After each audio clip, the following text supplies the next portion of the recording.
What's up, Bolcuts? It's another episode of Am I the Bolcast, the only podcast about Magic the Gathering that you're listening to right now. It's me, your host, Mike Carosa, your sweet, sweet boy. Mwah, I missed you. It's me again. How dare you? How dare I? I don't know what I'm saying. I haven't done this intro since 2 days ago, and yesterday. I literally recorded an episode yesterday. Anyway, welcome back. It's another episode of Am I the Bolcast? And we've got a guest in today. We got another interview episode. Someone I'm really excited to get to talking to. Someone I think is very funny, but you'll have to wait through the sponsor talk real quick. Before we get into this interview, I do want to bring up that our sponsors for today's episode are CardSphere.com. CardSphere, get your cards here, everybody. Sign up using the referral link in the description. Helps us out. You get to start trading all these cards. We're in the middle of Strixhaven season. We've got all the previews out by this time, I think, ?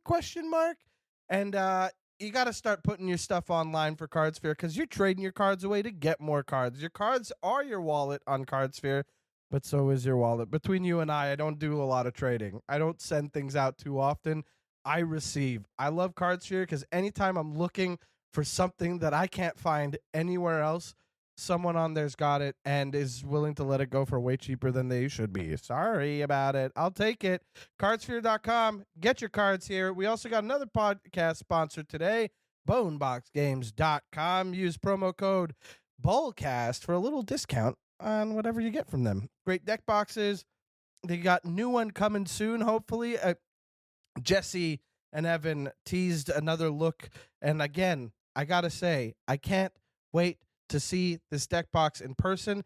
It's gorgeous. I've got all mine currently occupied. I've only got one missing from the entire collection, and that's the OG. So maybe I round out the collection altogether. Use promo code BOLCAST. BoneBoxGames.com. Shout out to Jesse and Evan. I love you.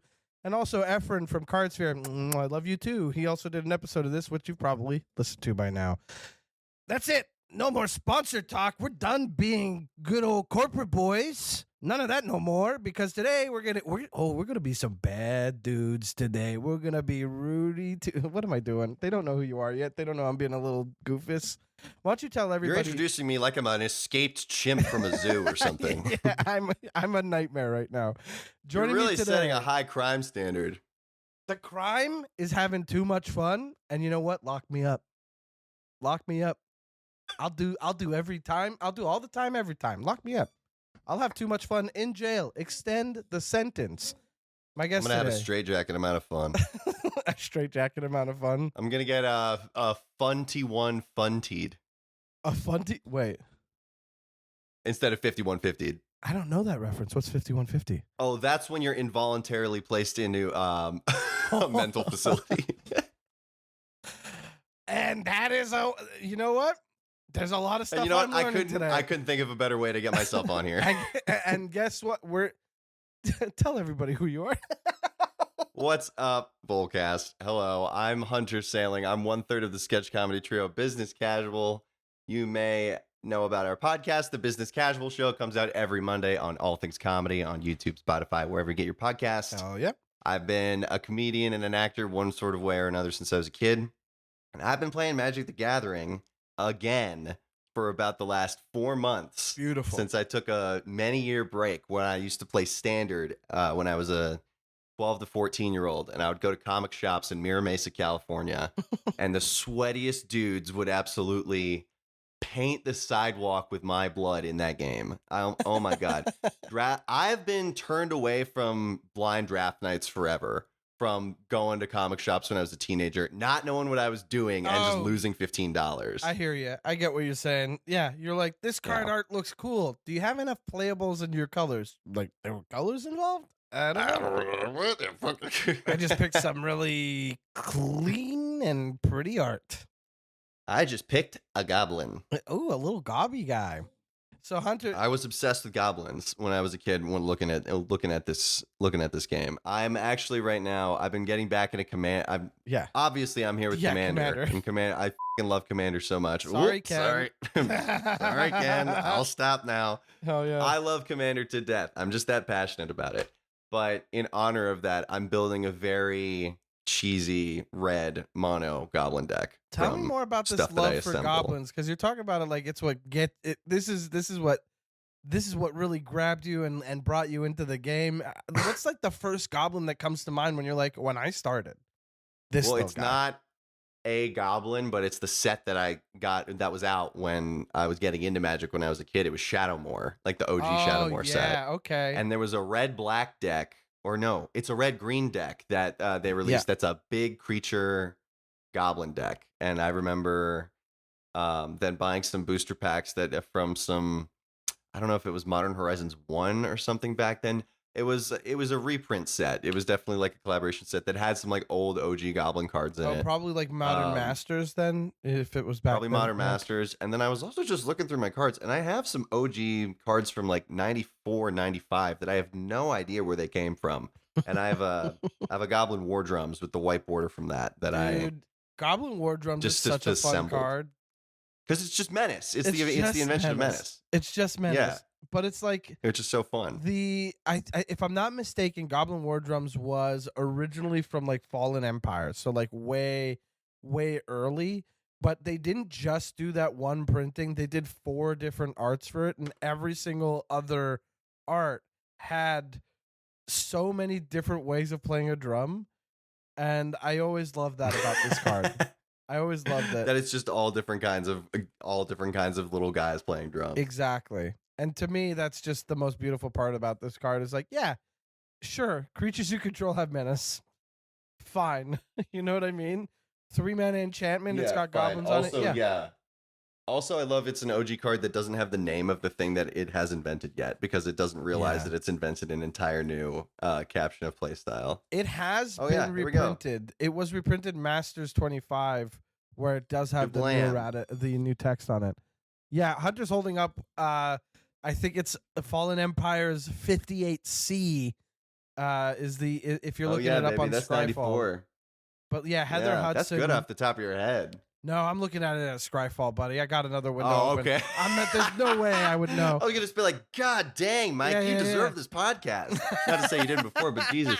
And yeah, I mean, to your point, look at that guy. He's throwing his whole back into hitting that drum. Dude, and you got just completely about to wail onto the center of that demon face. Like, it looks like a demon goblin face painted on the drum, and the other one's like lugging it away.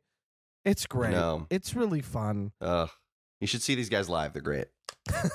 Yeah, they're a cover band. Oh, and then also, for anyone that knows, just mono red, just to get this out of the way, yes, I'm building a mono red deck. Yes, it is who you think it is as the commander. Yes, it's of course Krenko, because I haven't gotten a chance to play it yet. I'll play it like 3 times, and then then a pot will make me feel bad, and I'll stop, okay? But until then, I haven't done that yet, so I have not learned my lesson. There are people out there who have a Krenko deck and don't judge themselves for it, and I hope that you can be one of those people. If you love goblins, just love the goblin deck and do it.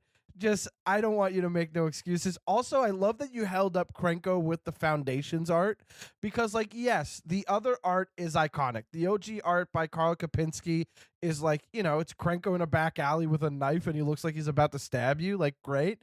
And he looks like old goblin, like people drew goblins in the 80s. Yeah, it's like an old style goblin. It's very old school, but then you've got new Krenko art from Foundations where he's kicking in the door wearing a goddamn crown and does look like a literal mob boss. The other one looks like he could have been like an assassin. This is like, no, he's kicking... An assassin or like a lizard or something. And the Foundations Krenko is a lot cheaper online. Oh, most definitely. Most definitely is. Yeah.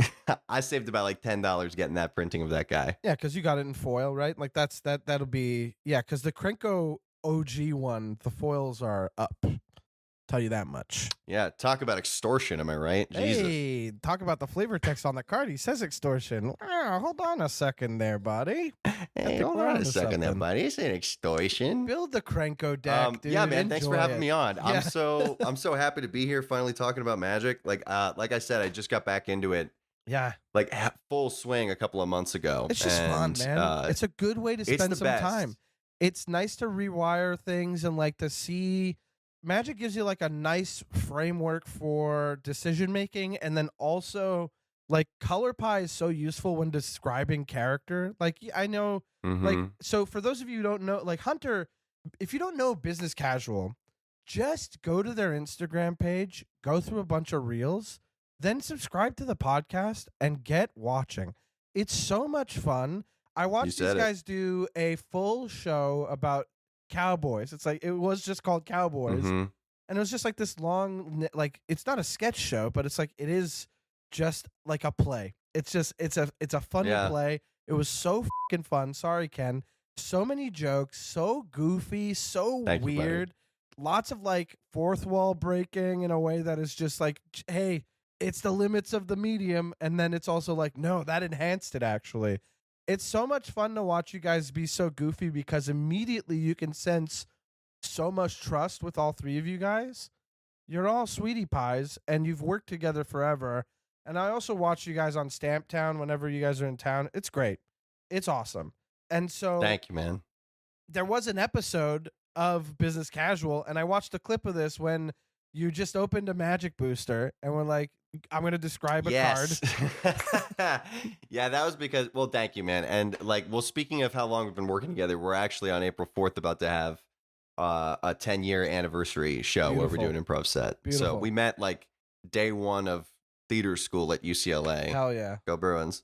And we've been doing Business Casual since really like only a few months into meeting each other. So we've already hit the 10-year mark. So we're going to celebrate that on the 4th with a little show. And oh yeah. Yeah, the podcast is also super fun. And I did that bit because I knew that was going to come out a day or two before my birthday. So I was like, well, it's my birthday podcast. And also shout out, we have a 20-year-old comedian named Andrew Eisenberg, who plays our intern on our podcast. He is literally 20 years old. He goes to college.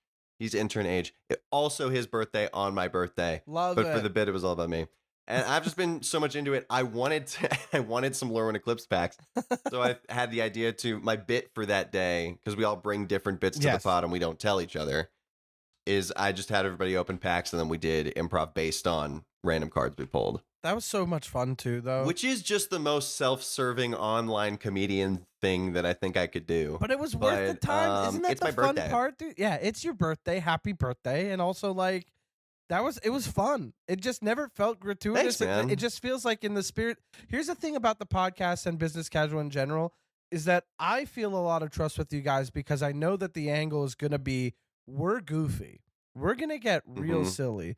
Like you guys put up a video recently where was it Jeremy who opened a beer? Or no, who had we reposted that beer sketch where it's it just doesn't stop. Yeah, it's great. A spin on like a beer foaming out and spraying you in the face. Yeah, so good. That was so stupid and goofy, and it just kept going. Thanks, man. Well, you mentioned the cowboy show, and I feel like that's like the peak, like as Mike was saying, one of the things we've been working on for a very long time, and we actually just filmed this show. Oh, you did? As we just filmed it as a special at the Elysian about a month ago. Nice. And it went super, super well. Shout out the Elysian Theater in LA. Oh yeah. And keep an eye out in the coming months for the release of this show. But we wrote a show over the last couple of years and developed it over the last 3 years or so, where it's a cowboy show where every line's a joke. It's very physically stupid. There's physically stupid. It's a lot of like mime and sound effects. Very much in the, like you said, if you're familiar with the variety show I do, Stamp Town. Shout out Zach Zucker who does that. Yeah, it's very if I had the sort of soundboard like stuff, I'd start wailing on it right soundboard. now. And we took inspiration from that and sort of incorporated that into like, instead of any props or as few props as possible, and like a combination of mime and sound cue, and that ended up in the Q Lab program that we use being about 379 sound cues in that show, which is bananas. That is Thanks, insane. Man.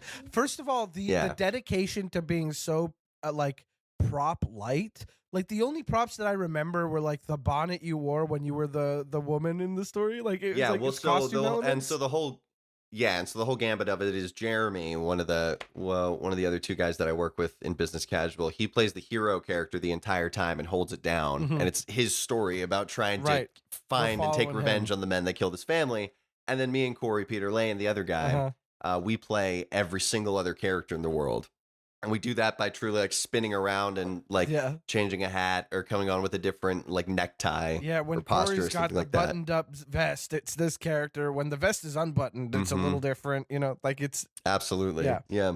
it's very So fun. it's really trying to, we take advantage of it being a live show and that being like, there's so totally. many characters and there's only 3 of us But to it play brings them you all back on stage into at the same room. time. It's so much fun to watch. I had a blast at that show, and when Jeremy kind of flashed the clicker that he's using to because the entire show I'm like, yo, they brought in their You own saw it with sound that, guy. Yeah, I too. did. Yeah, I did. I saw that one. Yeah, so for what Mike is saying, we do work with the comedian Eliza Dillon, who we couldn't do the show without her live in the way it's become, because we immediately went to the Edinburgh Fringe right after you saw us and did this show a bunch of times, Right. because we met Mike at JFL Montreal this past year in 2025, and Jeremy, we didn't have Eliza in town with us for that show. Right. She met up with us in Edinburgh.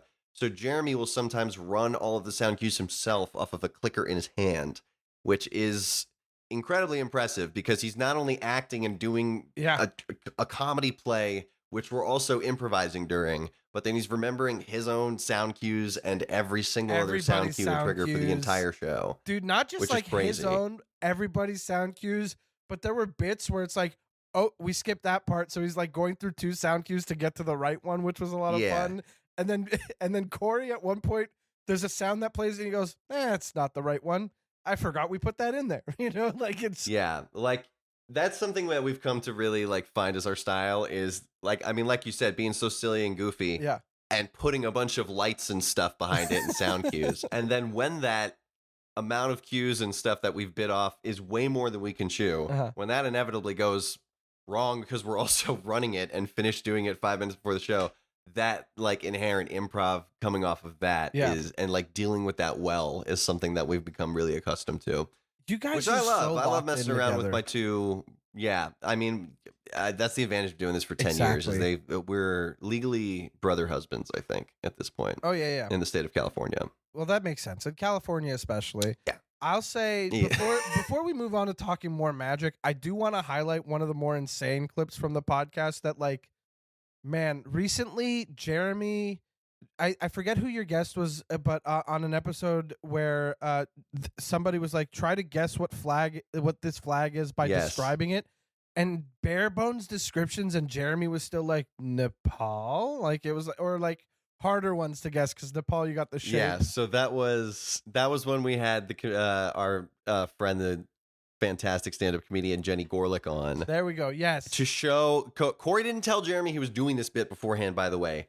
Jeremy is into vexology, which is the study of flags. He got into this at the end of the pandemic, just quizzing himself on flags and where they are and where they come from and everything. He's become incredibly adept at it.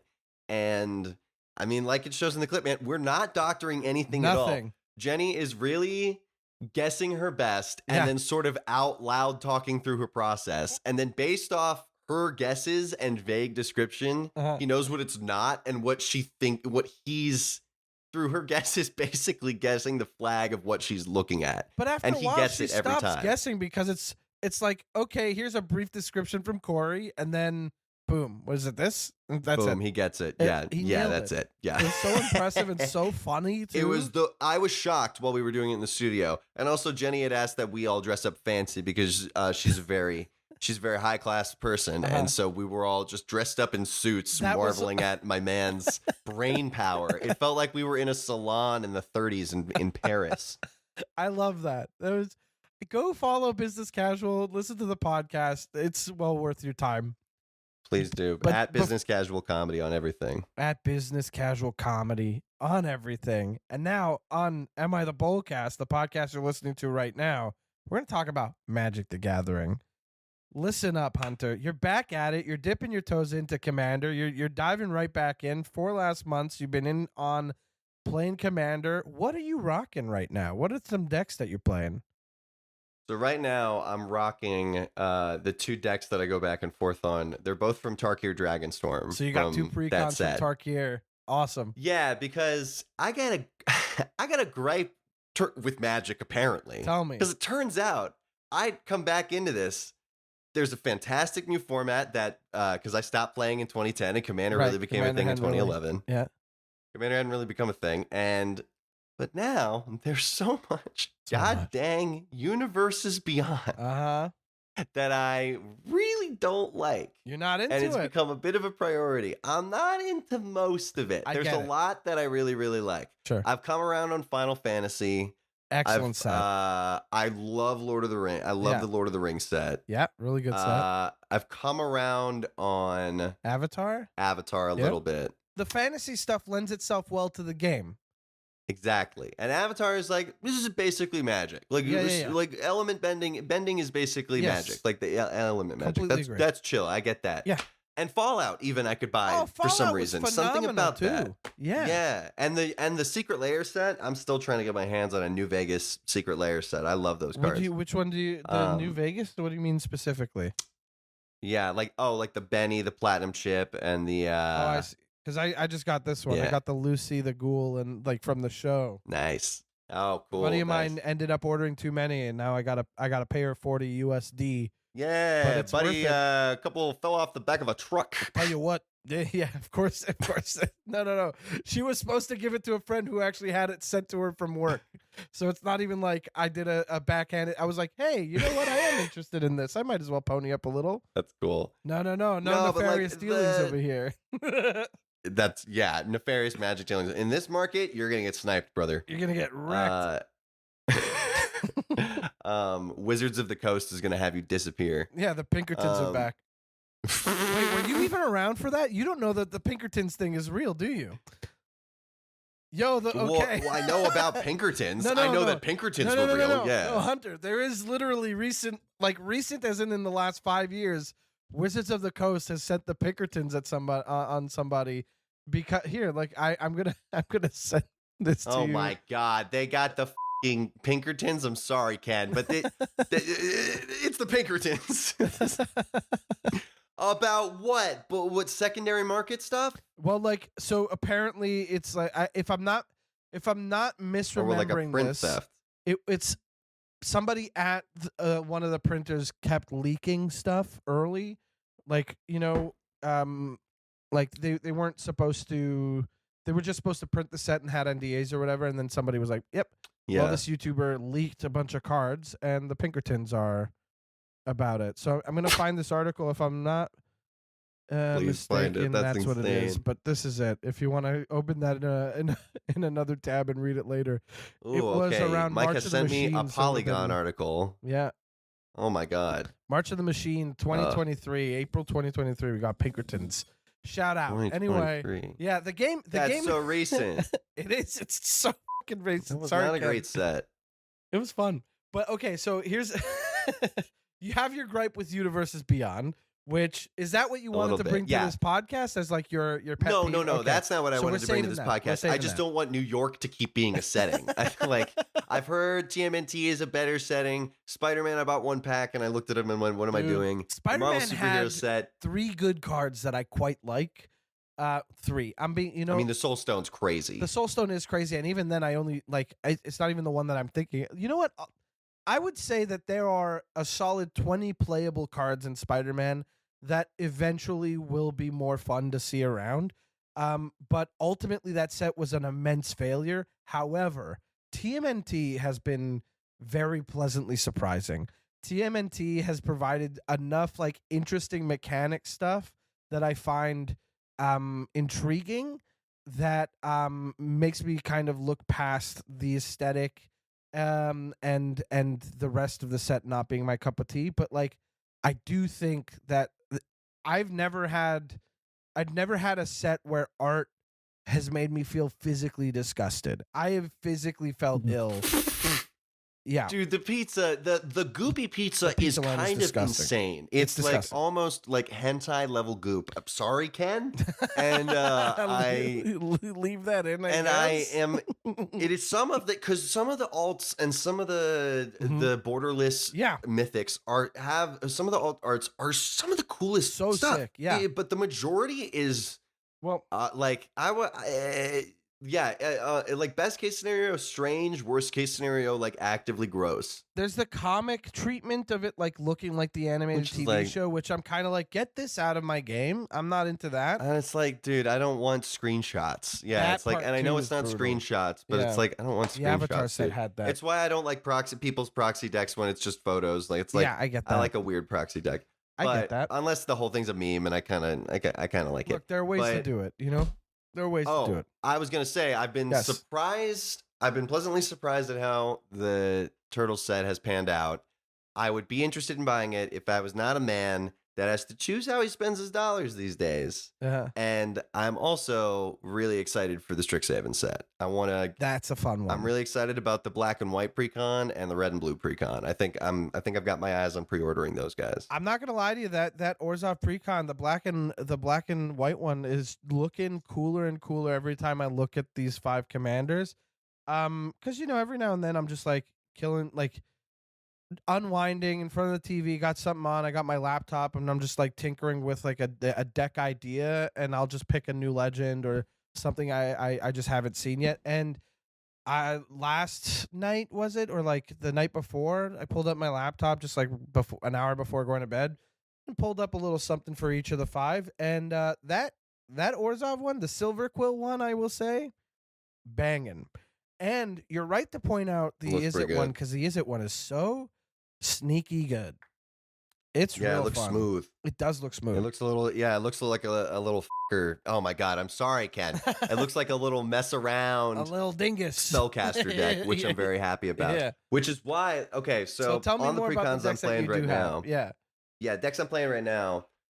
The first deck that I tried to build myself sort of relates into how I was the bolus, which we can get to. Okay, we'll get to that. I got one about how I was the bolus and how a friend of mine almost made me evaporate mentally the other day. I was so pissed. But it'd be so I've been fun to playing name drop some like huge Hollywood celeb who was the guy who was like so mad. Aaron Sorkin Sorry, destroyed Ken. me. I'm sorry, Ken.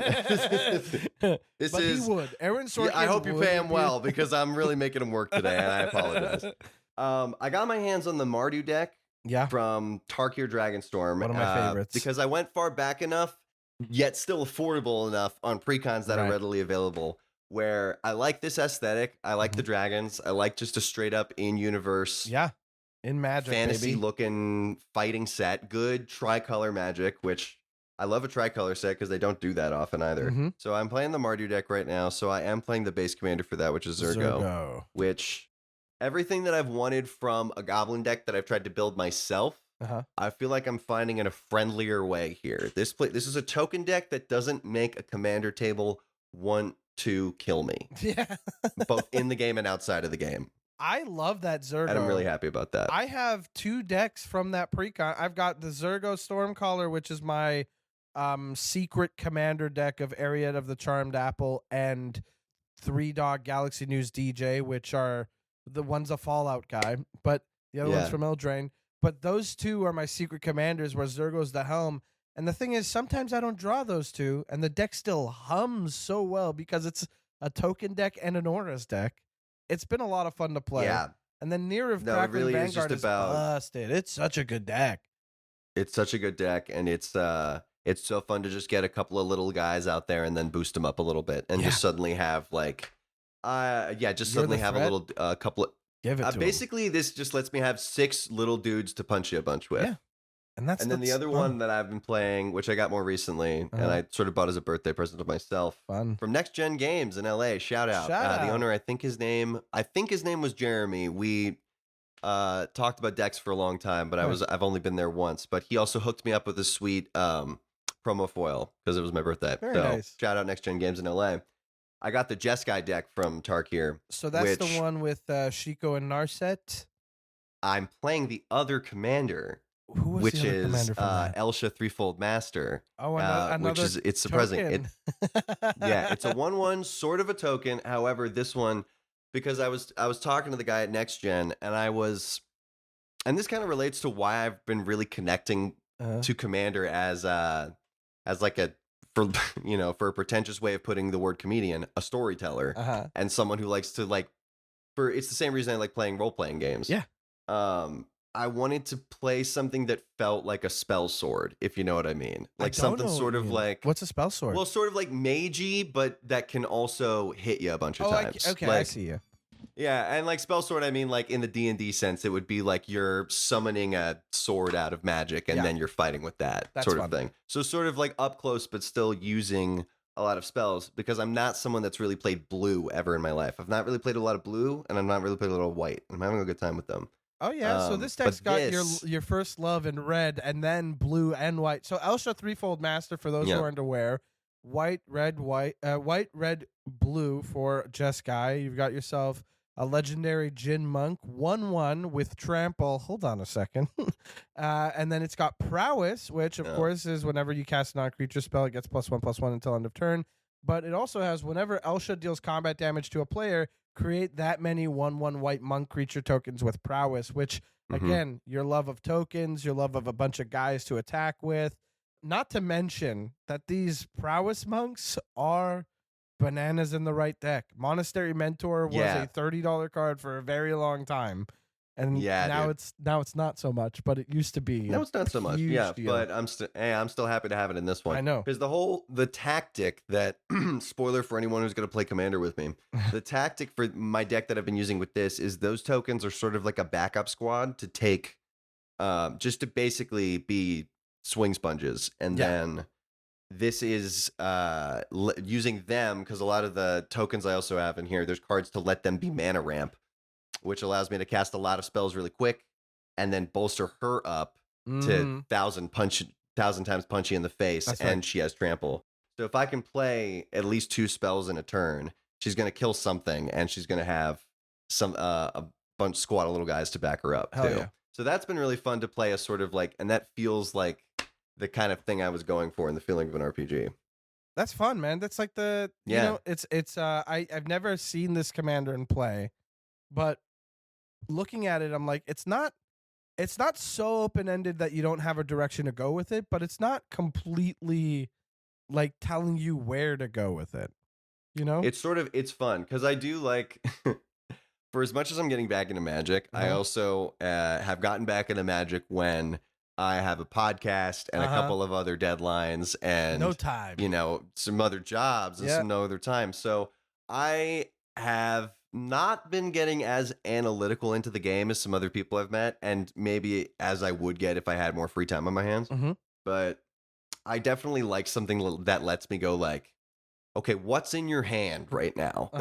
Like, don't necessarily think, you don't have to think about finding the 2 goldfish cards in there that let you win, that are board wipes or game winners. Like, let's just play what's in your hand and still have a fun time. Yeah. She's really great for that. I do have more of an aggressive, I'm going to hate you before you could stand up tactic with the Zergo Stormrender deck, which is a lot of fun. Yeah. But the whole reason I've been getting back into Commander too is that it's like, I've realized it feels like the closest thing I've gotten to like a role-playing game, trading card game. Yeah. Where you pick a guy and completely build a logic and a library around that character. It feels like truly like playing like, something close to Skyrim or Baldur's Gate or something like that. Totally. And like, I've already even like telling people like that, because I know a few people that used to be into Magic or wanted to get into Magic, knew it as standard, and then like going like, no, it's like what I love about Commander from like going to shops and also like hanging out with friends that I didn't know play Magic, and now we're hanging out more, is this like, nah, man, a lot of it is just picking a guy that you think is really cool and then figuring out how to make the best thing around that. It's very especially like precons are great for like this. It's like you get to insert yourself quite a bit in this game because Commander... and I want to be able to get to the point where I can sort of look at any Commander card, go like, I like that guy, and I'm going to figure out how to make a deck around him. Hell yeah. Which I sort of ended up doing, but it didn't work out. Okay, so that's the story we're going with now. Yeah. Okay. Do you want to get into that story? Because you teased it a couple times, and I want to hear this. Yeah. So who's this commander honestly, we're teasing? Okay, well, so I got back into Magic like proper a few months ago, but I was teased back into it at the end of 2024. I was living in New York City, and I was supposed to move back to Los Angeles a little sooner, but I was unfortunately in a bike accident where I broke my wrist. No. And I have like, I have a big old scar right here from having a big metal plate in my arm. And I'm okay, and I was really lucky, but it was I had to stay in New York about 2 months longer for some physical therapy. And while I was there, a friend got me a day pass to New York Comic Con. Oh, yeah. And so I was just walking around the giant glass convention center on the shore of Manhattan. And I just stumbled upon a resale table, and Dustmorn had just come out. Beautiful. And a guy's table was doing, I think, 3 packs for $14. Oh, yeah. And I was like, that aesthetic I love too. Dustmorn Or at was least so I was fun. just like, yeah, too. And I also really liked like the rooms dynamic too, was really cool to look at. But I just bought a few packs of that, and I pulled from one of those packs. I pulled it's his alternate. He was one of the precon commanders, but it's the alternate print of him. It's Winter Misanthropic Guide. Oh, the one in a Jund. Winter is an interesting build. And so in this one especially, you may kind of tell where I've made some enemies with this. So I like him to because remind the listeners what Winter does, because like he's pretty popular, if I'm not mistaken. Like people like this commander. He was pretty popular when he came out. Is it this commander or is it the one that because I know that this one he was a precon, but it was a different printing of him with different. The precon has him as just a abilities. Golgari commander, so just black green. That one is the precon one, but this one was in the set, so you could open him in boosters. And he's 1 in a Jund for legendary creature, human warlock, 3/4 with ward 2. So already there, you're like, damn, you want this guy to stick around. I understand why you need the ward, but my God, it's ward 2 is pushing it. At the beginning of your upkeep, each player draws 2 cards, which, hey, all right. And Delirium, as long as there are 4 or more card types among cards in your graveyard, each opponent's maximum hand size is equal to 7 minus the number of those card types. So, which means it's 3. Yeah, which means it's at minimum, like at maximum 3. when your Delirium hits at its minimal point is down to 3. So you're discarding down to 3 every turn. And that's if you didn't like throw a Planeswalker in the graveyard too, which you might have, and that's down to 2. And then, there are enough card types for this to bring down to no hand. So it's a build your own Jin Gitaxias Core Augur in the command zone in 3 colors. If you can get there, if you're nasty. But tell me more about this. Well, what drew me to him immediately is I like his look. Yeah, gothy boy. He's he kind of looks like how I wish I could look in sort of a vampire couture. Yeah. Robert Smith 80s sad boy way. Exactly. Which, Dustmorn, baby. Dustmorn. So the thing is that I noticed the meta element of changing everyone's hand size, and I thought that was funny. And so I started to exactly do that. I started to build a deck that could get me some good mana ramp. And that could basically have some stuff that would allow me to discard enough things into my graveyard to get that cooking, while also giving him enough defense to survive once I bring him out. So I need to mana ramp a Yund and a 1, and then I need to basically bolster him. Because, as it turns out, playing Commander with a group of people, they don't like it when their hand size is smaller than the intended play size. Especially bringing him out early, I learned if I want to play this card, he better have a gun in his back pocket. That's what the Ward 2 is for.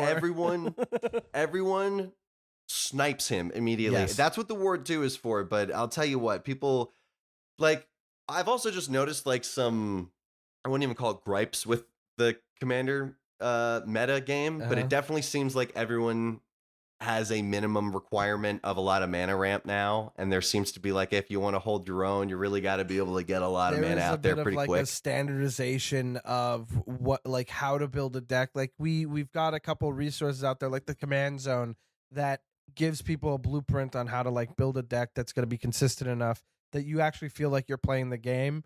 And yeah, I mean, it's definitely.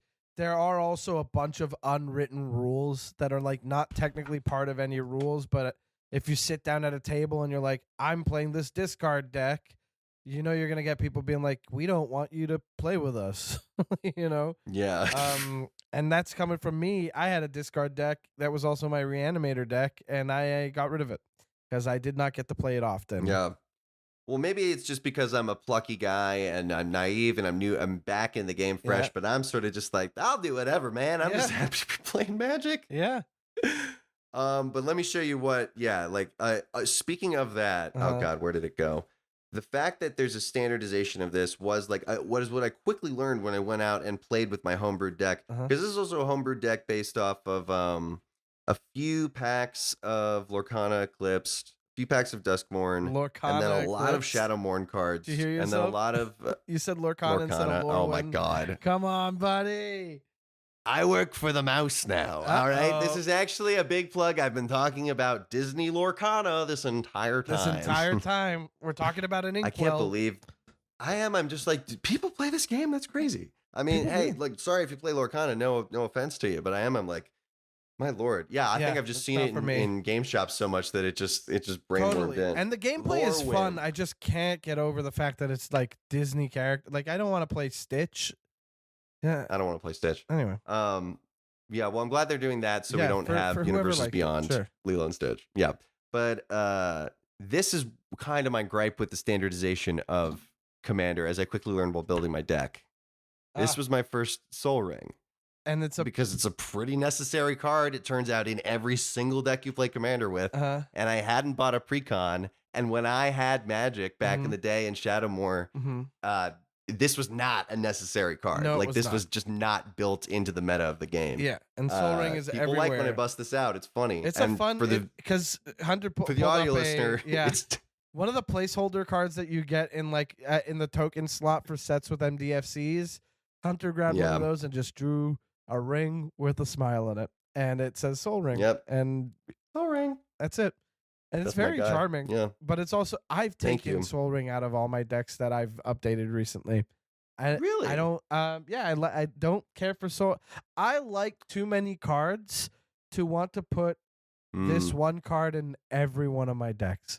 Yeah, I'm still learning again. Like, that's why I'm like hungry right now, man. That's why it's like, I'm happy to be on this, just talking about it too, because I'm like, I'm still learning about just like, wait, what was this system? What's going here? And being reminded of like, all the stuff that's going on. So I'm just still in that sense of like, I want to feel safe. I would love to have 3 mana on the board on my first turn. That feels awesome. Yes.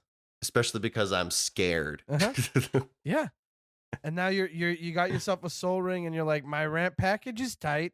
What am I going to play with it? Oh, I'm going to play this guy. And guess what? I'm discarding a bunch of stuff. And so everyone's mad at me. Everybody's got no hand. Yeah, no. Yeah. My friend Luke Taylor, shout out. He's a great guy who has a podcast called The Fortnite Talk Show. And I play with Magic with him a lot of the time. And he kind of was just like, you gotta get a different deck, man. Like, this is he's like, not even for my sake, I can kill you immediately. He actually has a deck built around the walls of Ba Sing Se, which is one of the gnarliest things that I've seen. Silly. Yeah, it's a walls deck. It's crazy. And it destroyed me. It destroyed this specifically. Colorless walls deck? Yeah, I don't know if Ba Sing Se was his commander for that one, but it may have been an otter card. But he definitely, that was the main gambit of that deck, was get Walls of Ba Sing Se out there, and he knew how to do it. That's great. But he was like, stop playing this commander, and I just I shelled out on some precons, and I've been having a lot more of a fun time getting my bearings back, because these ones, Tarkir especially, I did a little bit of research, and I know that these give you a pretty good base of like being able to jump in and play and hold your own pretty well. Yeah, I quite like and sort of these teaching me how to play again. They were really fun precons, totally. And then I'd like to build a Golgari Elf deck down the line.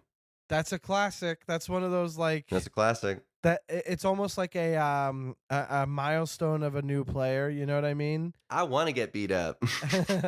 I want to do the elf ball thing. No, there's someone that plays in our play group who recently got into the game too, and he loved Tristan from Lorwyn Eclipsed, and we bag on him because Tristan is just not very powerful, not really all that good. He mills you, and then you gain some life, and then on the backside he mills you, and you have to exile an elf from your graveyard to make each opponent lose 2 life. But his best quality is that he's a 3/4 with Death Touch for 3 mana in the command zone, I guess. Like, I just don't get why Tristan has such a hold on him. And we do make fun of him a little bit, but then Tristan comes down and we're all like, well, I guess we can't attack Max, so I'm going to attack somewhere else. We're like, hold on, that's pretty valuable to not attack Max. Like, Yeah. but it's, again, it is totally like a bit of a rite of passage to be like, I'm going to build a Golgari Elves deck, and you're going to have no shortage. I know that I'm going to have a better time. Exactly. I know that I'm going to have a better time spellcasting down the line. I really think that I'm going to have a deeper connection of blue than I'm already anticipating. I will say the Elf Ball desire comes from what I talked about before, which is going to taking my standard deck that I built myself when I was 13 to shops and losing $5 immediately, entering a standard tournament where a guy would Elf Ball me on the second turn for a second turn win. And I'm like, and even then I was kind of just like, man, I'm 13. You gotta let me play a little bit. Like, clearly you're gonna win no matter what. Just let me have a look. Come on. And that's why I like Commander. Third turn out here. Yeah, please. And then you're like, I play a 3 mana rock. Your move. Yeah. I cast a land and my turn is over. They call the judge because they're like, he said he casts a land and he's fighting me on the terminology. It's, you don't cast lands, you play lands, and he's not listening to me. Just God damn it! See, told you I'm new. I can't. I see. I'm back in it. I'm fresh. You're fresh, baby. But yeah, also, I mean, like part of like what you mentioned earlier about like me doing a little MTG game on my podcast was like I've just been having a great time. It's a fun with the game. amount of content out there, man. Like, it's crazy. Like, yeah, you mentioned Command Zone, having a great time with that. I've had, and like, turns out comedian friends of mine have been on these shows that I'm just like, dude, I didn't even know you played Magic. What the heck? Like, dude, finding out that Iffy plays Magic is crazy to me. Like, you know, dude, Iffy. I mean, oh my God. Yeah, like Iffy, the Poly King of Magic is like, he's the best, dude. He's the best. Yeah, we're hoping to have him on the pod soon. It's been a minute since I've seen him. He's also a veteran of Stamptown. He's been on a bunch of times. Well, he was supposed to roll through Montreal earlier this year, but we ended up having to be like, hey, you coming? And he was like, oh, things shifted so much that we have to table this for like next year. He's so busy, man. He's so busy. A star and you right love now. to see it. You love to see it. He's a sweetie. I know you love to see it. It's dude. inspiring where I go, maybe I can also be sponsored by Wizards of the Coast on my podcast one day. Wouldn't that be fun? Wouldn't that be great?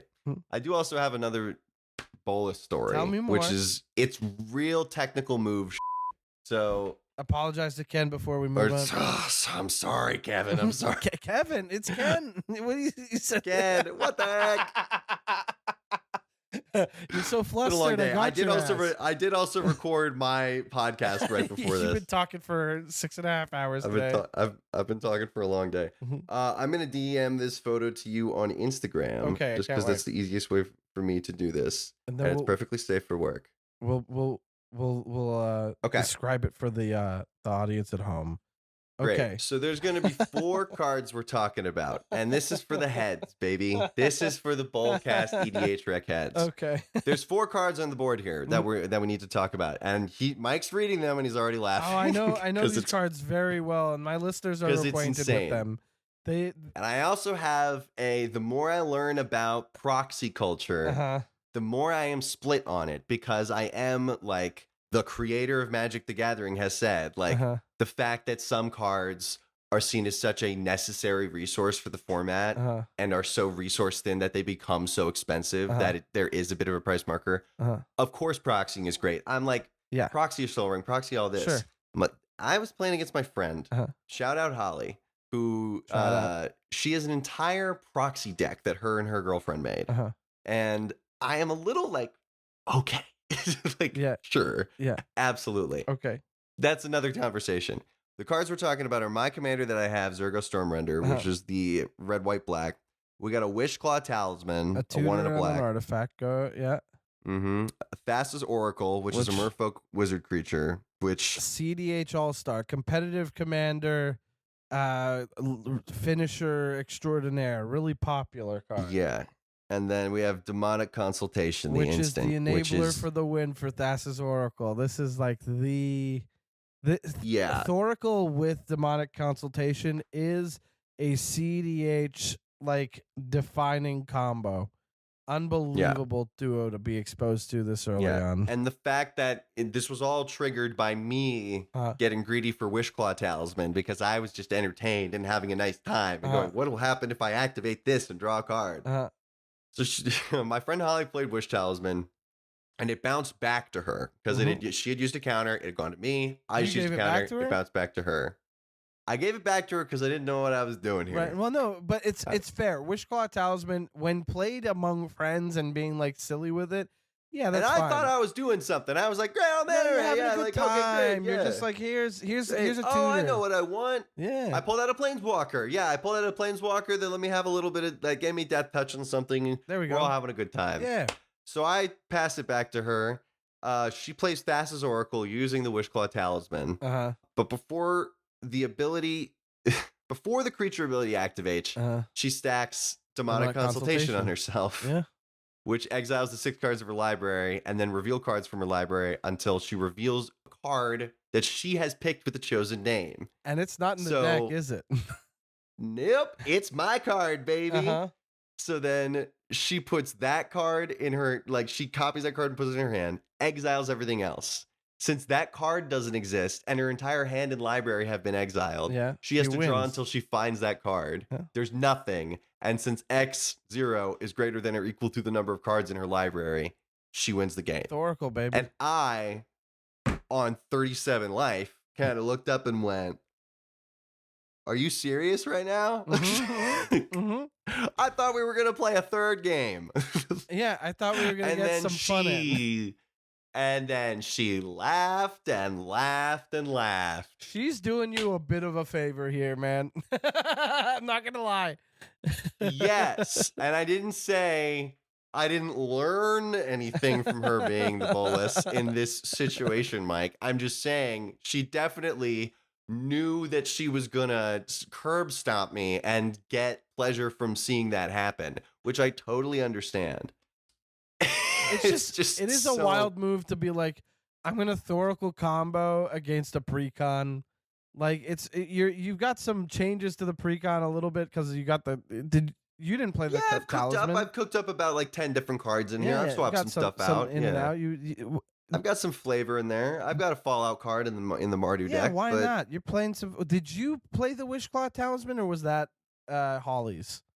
So Holly played it. Okay, and then she bumped it once, and then I think got Thassa's Oracle on that first one. She doesn't have to reveal. You don't have to reveal off of Wishclaw. That's exactly. For sure. So I think she pulled both of those cards with both of the bumps of Wishclaw. So she was just kind of being like, "Isn't this fun? Don't you want to do it?" And I was like, "Oh, okay, sure." And then she went, "Guess you what? did it." Yeah, like, "Oh, why'd you do that?" Yeah. So it really is. If she, like that was just a perfect like. I think that was perfect because anyone else that knew that card would have been like, "Oh, I see exactly what you're gonna do. I'm not doing somebody else. You get one card out of this." But she was using the advantage of an excited, naive new player who just wanted to play the game. And I don't have any interest in playing playing a deck like that, Mike, because I like playing the game. You like the combat step. You like going in for a smash. I get it. Here's the thing about Wishclaw Talisman, Thassa's Oracle, and Demonic Consultation. These are CDH cards. These are cards that belong in competitive Commander and do see a lot of play in that format.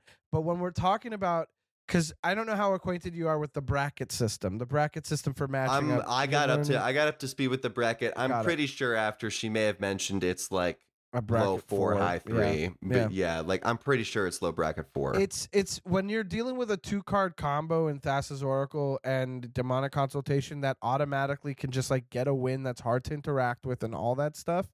That tells me that we're looking at bracket 4 minimum and possibly CDH if the rest of the deck is on par with the rest of the meta of CDH. But that just tells me it's like your friend is like, I'm gonna rock up to this table. We're gonna play my CDH deck against a precon, and you know it's not the most fun experience, but it is one of those things that shows you the breadth of the spectrum of what Magic has become and what it's capable of within Commander. Because you do have people for whom doing the absolute fastest win is the way to their heart. You know, playing CDH is less about how many turns go by and more about if we're gonna have a counter war on turn 2, it's gonna go 10 cards deep and like more activations than you can count, and that's gonna determine the win at the end of it all anyway. To me, that's not the Yeah. kind of Magic I like to sit down and shuffle up for. It's not my thing. I love a story, and you don't really get many stories when you're playing CDH. Although foot and mouth situation, like obviously CDH has produced some really incredible stories. It just to me, what I want is the impossible. Like I want this long journey. I want like an hour Yeah. into a game where people are like finally about to like kill somebody, or we're about to get to a part where like this combo's about to go off and did I find the perfect thing? Yeah, I found the perfect thing and now it's over. You know what I mean? You can I do. Like I really love the dynamic of just going like, look at all the stuff look at all Yeah. the stuff I have. Like I'm just like, I got 100 cards. I'd like to look at a lot of them. Yeah. Like, I put a bunch of cards in this deck to see how they would play with each other and your deck. And now that they're here, we're going to randomize them and we're going to see which ones show up and see how these pieces yeah, interact. man. One of my favorite experiences so far has just been at every time I play, it's always like best case scenario. If I'm losing, it's I'm losing where I go like, "Whoa, that was awesome!" Exactly. Like, That's how'd the you fun- do that to me? Like that I was cool. love that. Yeah. I want to see more things that make me happy to lose. I think it's more exciting to know. play a game like that. And that's why I've been getting also into the whole like quote unquote problems of Commander at all, is because it's just like, Yeah. the Wizards knows that people Yes. want these cards that do these things to have these standards in their deck, and that's not making it as special where the deck is your I unique think thing, what which happens is like, with Soul Ring is that it's like become the poster child for the format because it was banned or restricted in all formats. And then Commander came around and the judges that created the format were like, Soul Ring's going to be legal here. And that's fine. We're going to let I Soul know it's a Ring be huge legal. debate every year I know. to Well, people keep remove saying it. like you can't ban it because it's become such a poster child, but I do think that there's been some kind of like soft ban movement lately where like MTG Goldfish they've been playing without Soul Ring on their own like in-house ban list. Rachel Weeks talked about like getting rid of her Soul Rings from her decks. I'm on that same train. Like I think more and more people are seeing Soul Rings and going, it sends every game into a tailspin when it comes up. Like if it happens early, it sends someone off way too fast and everybody's left behind. Or later in the game, you're like, oh great, now you have like this extra activation out of nowhere, or you can just tap and untap it. It's just so strong, and Fair it's not point. it for me. Not it for me. I mean, I will say it's a fair point. I definitely see when someone gets a Soul Ring out Yeah. on the first turn and I haven't gone yet, I definitely go like, I like sit up a little straight, Yeah. and I'm like, okay, well, let me pay attention. Yeah. Because they're bringing it out. All right, great. Yeah. But Yeah. I guess there's not really a good time to, I wonder if there's a better time. What turn is the best turn to bring Soul Ring out on? What's the most polite turn to bring out a Soul Ring on? 2, 3? What are we talking? I think the most polite time to play a Soul Ring would be, I don't know, turn 17, when it's like the last, you got 20 cards left in your deck and maybe we need to get this game to end. You get it going. It's just not, the more I see the more I cut Soul Rings, the more I'm like, how did we ever let this be a card that we play in this format so like willy-nilly? It definitely seems to be a little more, it's just like, I don't know, like I just keep making video game comparisons, but it feels like it's DLC that then becomes a required, like, well, you need it to really that's do a it. fun And it's one. like, well, then why is this even a thing? Like, why have we built an entire thing around it? That being said, the fact that proxying is such a, because that was not a thing when I was a Right. teenager. Because like Couldn't everyone imagine. had 4 copies of everything anyways, Yeah. so there wasn't necessarily that It resource. wasn't And all like this expensive. Magic was not the this second expensive card back market then. did not exist when I was a teenager. Like this whole The reselling, concept of sure, going you to could go- buy a single card was so foreign to me that when I got back into Magic in like 2012, 2013, I was like, oh, you can just do this?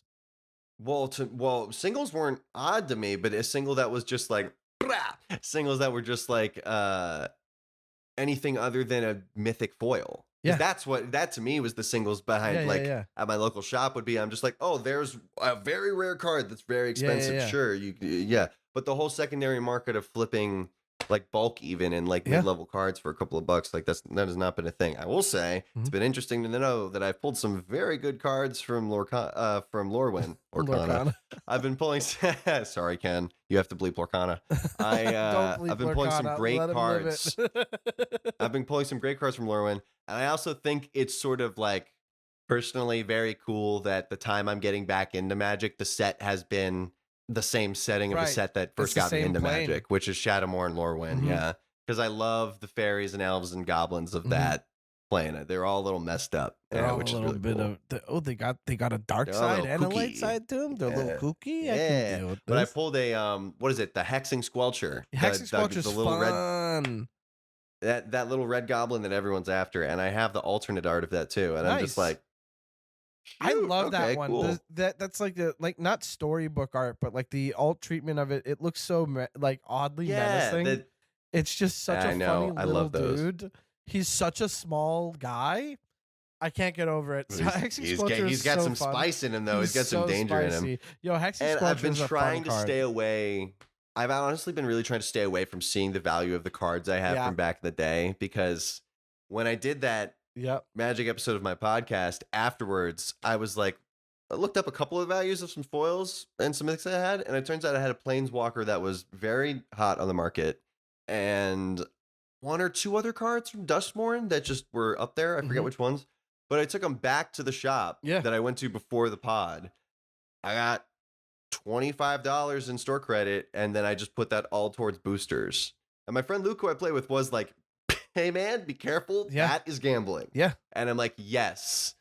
And I'm like, but I think every once in a while, if I find out I have like 2 cards that are worth $15 total, I think selling 2 cards to get more cards is not the worst thing in the world. Well, that's the thing. It's like, when I start going like, I gotta keep the lights on. I gotta sell some cards. Where I'm at with it is like, if I have cards that are valuable and I'm never gonna play, or like they're cards that I've had forever that I've never touched, and then all of a sudden they're spiking because something came out and I'm not interested in doing all that, I'm just going to be like, let me sell this for a little extra scratch. Or I'm constantly building decks, when am I not going to need like a bit of credit for this at a shop where I could just get these singles from the new set coming out? Or I'm going to do the pre-release for the new set, might as well let that feel free. You know what I mean?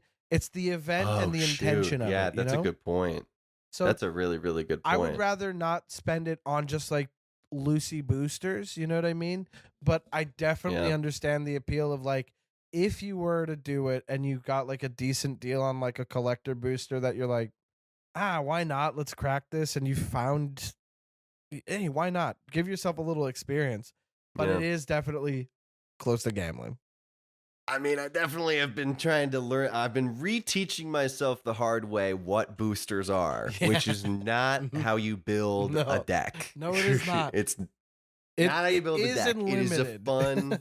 It's fun. It's a fun little treat sometimes, I think, to open a pack of cards. But it's not. No, if I want to build a deck, I have to. I mean, there's the fact that there's resources now. Like I build all my stuff on Architect. Yeah. Shout out. Which is great. Yeah. Shout out Architect. I treat those recommendations. I mean, I just go off their recommendations for, if not those cards, similar cards, because I have a lot of the stuff. And it's just like, I'm like, you know what? I want to have a little bit of an advantage beyond it being just a out of the box precon. But like I said, like I'm a guy that has a lot of other stuff going on in his life. Precons, and I'm glad that I have something like that. So it's like you don't even need to modify a precon to hang these days, which is really, really good. Which is cool. But yeah, you do want to personalize it a bit.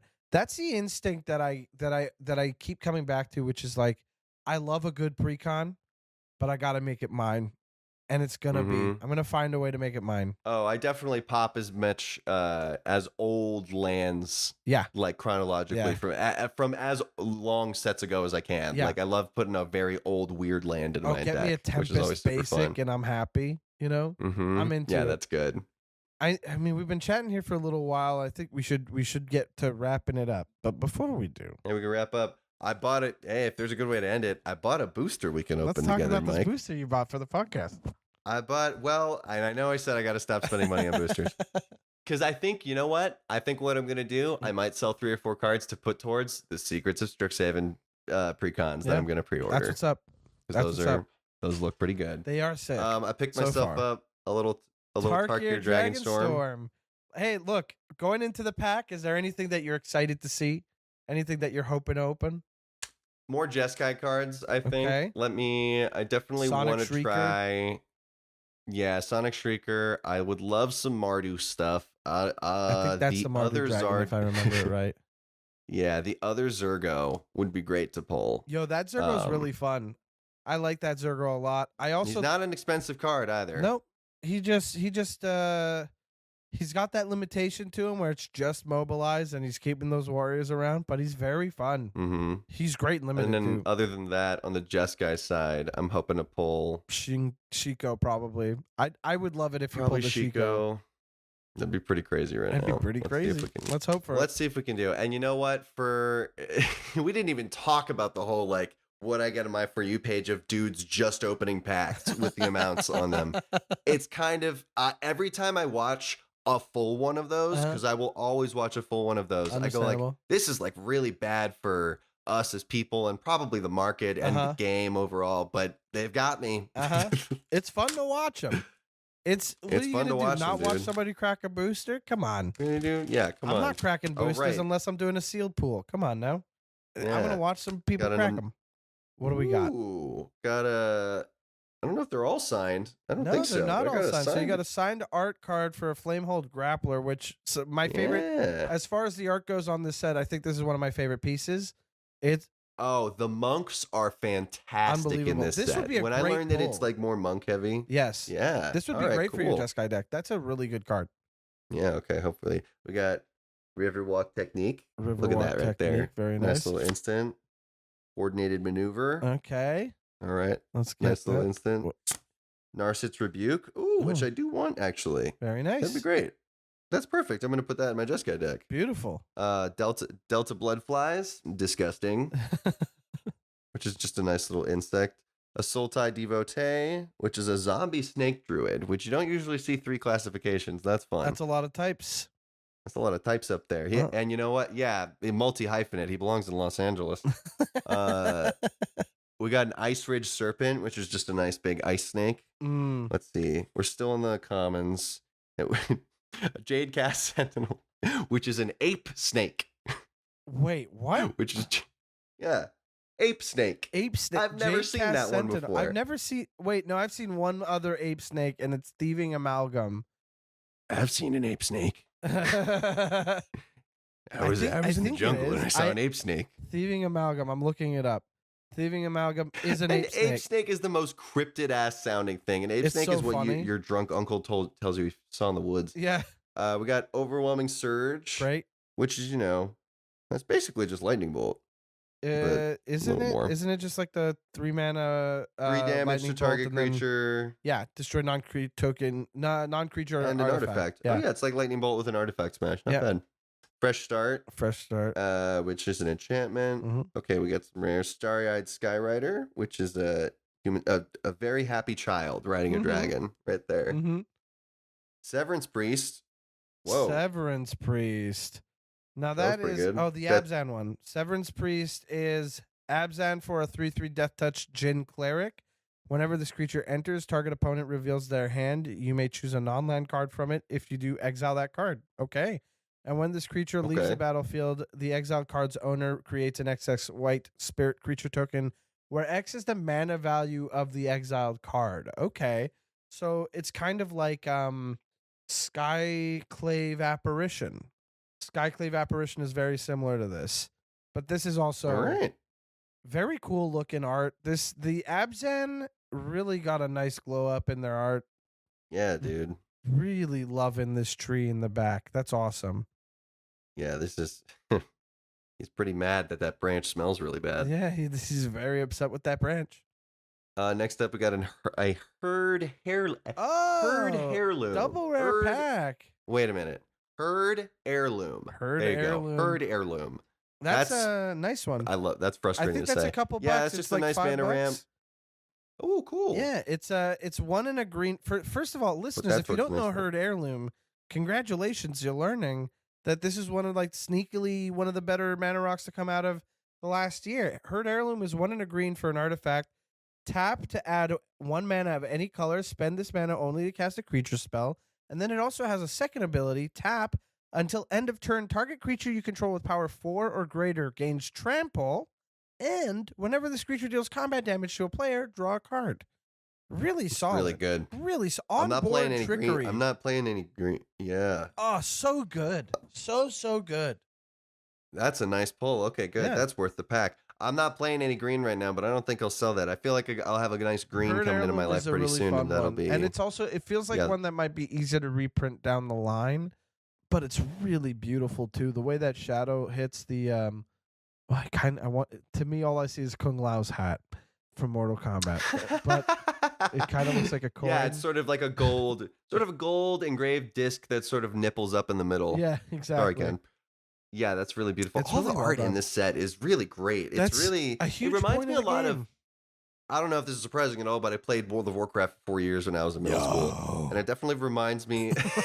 It reminds me a lot of the art of the environments that the Horde would have in their home bases. Oh, yeah. A lot of like wood and like hanging rope and daggers and stuff like that. That's cool. Herd Heirloom is a great last pull, two in the man. pack. Oh yeah, That's pretty good. Last two in the pack, we got Formation Breaker, and that's the foil, that's the. which is just a nice beastie. It's a real. Is that the uncommon? It can't be blocked by creatures with power less than it. Yeah, and as long as you have a creature with a counter on it, it gets +1/+2. So making it a 3/3. 2 mana 3/3 that can't be blocked by creatures with lesser power is pretty fun. Really solid and Really limited. solid. And then, Beautiful art, hey, look man. at that. I never took a good look at Swiftwater this. Cliffs. Swiftwater yeah, Cliffs wait. also beautiful art. I'm looking at this friggin' Formation Formation Breaker a little closer. That art is stunning. Yeah, the Abzan really nailed it with the purple and green and the gold trim. Really nailed it. This art direction on this set was phenomenal. And the Abzan, that's white, black, green, right? That's right. That's right. That's cool. Yeah. That'd be fun to play. That's interesting. That precon's a lot of fun. I know. It's so much fun that it's hard to Sold find out, now. yeah. There's a shop near That me one's that sold has out. it, and I keep looking at it like I have a Fellothar the Steadfast list brewing online, and I did just build a Bator Ancestors voice deck. Do I pull a trigger? No, I'm not going to do that. I need to quit making decks so often. But Fellothar the Steadfast lot is of where fun, I would man. put the Walls of Bossing Say. I'll tell you that much. That's a fun one. That's a really good one. Hunter, dude, Good. thank you so much for bringing a pack to open on the podcast with me. I think Absolutely. That's really fun and I sweet. was driving to my pod earlier today, and I drove past a card shop, and I thought, Why not? And then I saw they had Tarkir, and I was like, that's perfect timing. Great set. Plus, you talked about your 2 precon decks being like the ones that you roll out the most, and they're both Tarkir. I think it's a nice way to do it. Yeah. Hunter, Oh, dude, yeah, I've I'm been gonna having a spruce blast them up a chatting little with bit. you, dude. It's very nice to get that. Like, we only got to hang like once in the summer, and now we've been chatting for a whole long while about Magic. You're getting back in the game. Let's play sometime, buddy. Get yourself a spell table Dude, set let me up. know when you're in LA. I'll let you Oh. know the next time I'm in Montreal, and I'll have my cards on me. Dude, we off mic. I might have some questions for you about you coming back. We'll get to chatting some more. But before we go, great. Yeah, we'll hit the hot goss before we get out of here. real quick. Before we head out, though, I just want to remind everybody to follow us on Blue Sky. Am I the Bolcast? Listen to this podcast and tell your friends, and also shout out to edhrec.com where you can read a new article of Am I the Bolus every week. And how does that work? You guys submit your stories at amithebolas@gmail.com, and I will use it for the article. I will use it for the podcast. I will use it for chats with pals. I will have a good time with your submissions, and I really appreciate every time anybody sends anything in. We've been going for, God, I want to say like 4 years now. Feels nuts to say it. Nice. CommandersHerald.com is where we started the column, and now we're over on edhrec.com. And thank you so much for rocking with us, Bolcuts. I really appreciate it. And Hunter is part of Business Casual Comedy, at Business Casual Comedy on Instagram, all platforms, really. Make sure to check out Stamptown. Make sure to check out the Cowboy special when that drops. Can't wait Whenever to see that it. drops, hopefully pretty soon. That'd be fun. That'd be pretty cool. Yeah, it's going to be great. And Listen to the Business Casual podcast. listen to the Business Casual podcast. If you come to shows and you see me and you play Magic the Gathering, let me know. There's a solid chance if you're not insane, we could play together. Yeah. Don't be insane, but bring a deck to the comedy show, and maybe you'll make some plans after the show is done. Yeah, and like flash me on the side. Just say like, hey, by the way. Hey, like, pull out a I deck got box deck and on give me. him a little bit of a shake. Yeah. And hello, look at this. Yeah, flash me, put your deck in your waistband and flash it at me like a gun, and I'll know what's up. Yeah, exactly. But also be careful because deck boxes are sharp. And you don't want to be hurt. You might poke your beeper. Yeah, don't poke your beeper. Don't you dare go poking your beeper. Don't poke your beeper, This buddy. is a family establishment. Please stop poking your beeper. God damn it. All right. Beeper. I've also been talking for a while. I think we got to let it go. We got to get out of here. It's time to scoot the day, We Bolcuts. gotta get out of here. We gotta stop talking. We gotta keep looking at cards. Thanks again, Hunter. And I'm going to see you Thanks, Mike. online where we all are at all times. Thank you again, Bolcuts. We're out of here.